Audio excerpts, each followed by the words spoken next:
Hi, my name is Erin and this is my individual lesson plan.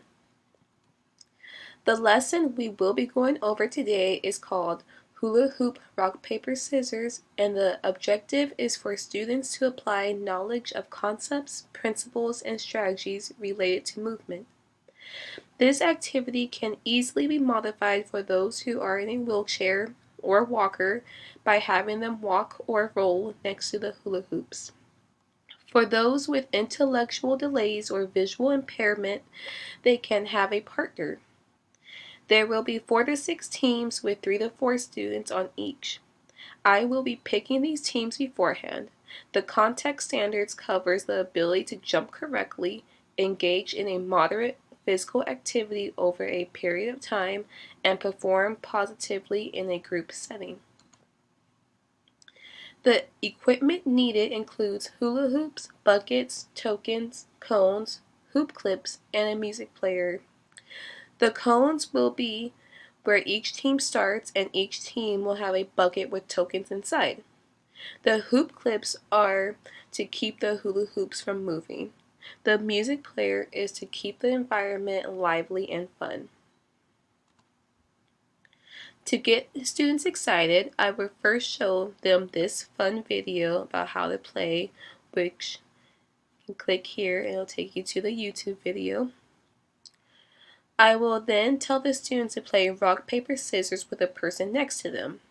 After a few rounds, I will have the students jump in place.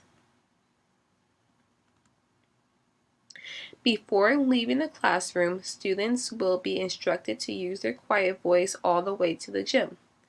They will be in a single file line. This way, no other classroom is disrupted. Preferably, students will perform this activity inside of a gymnasium. However, outside on a level surface will make do as well. Once in the gym, students will quietly spread out and prepare for warm-up exercises. I will throw the dice exercise ball and students will perform the exercise it lands on. For warm-up exercises, the students will be on rows of approximately 7, and each line will take turns doing the given exercise from the base line to half court. Most of the exercises will do with warming up leg muscles since there is a lot of jumping involved in this activity. For this lesson, I will tell the students that it's a game of agility. They must jump into each hoop and move forward to the next hoop.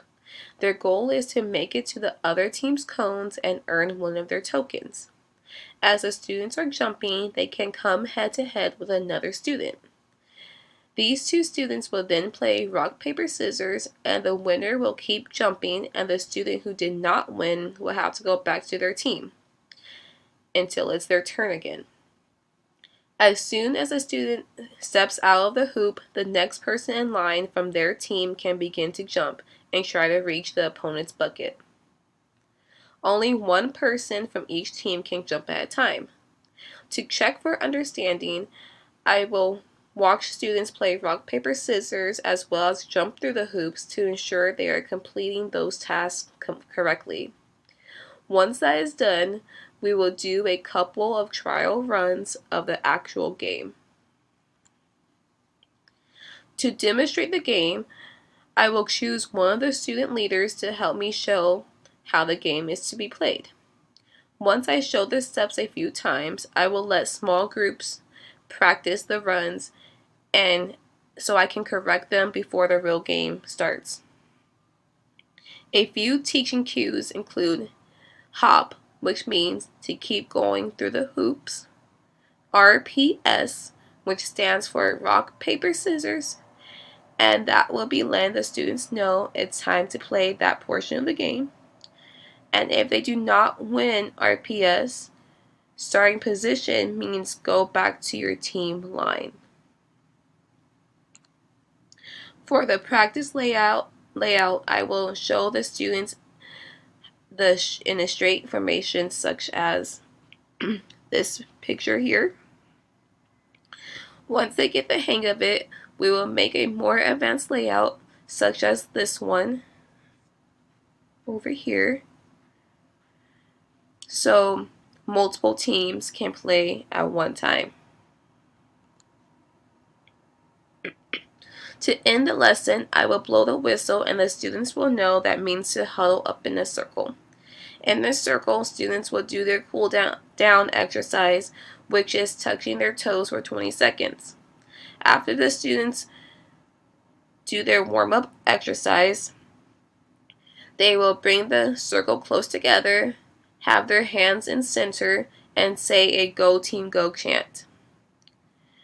To end the lesson, I will mention all the positive behaviors I saw. I will applaud all the students for their cooperation and good sportsmanship. To get the equipment to and from class, I will assist the help of the 2 student leaders of the week. We will walk back to class once again quietly in a single file line. Now that the lesson is over, students will be asked for their feedback and if they would like to play again a different day. Students will be assessed by how well they work with each other and how well they follow directions. Here are my references. I used the PE content standards, and I got this game idea from an APE teacher that I have worked with. And that is my lesson plan. Thank you.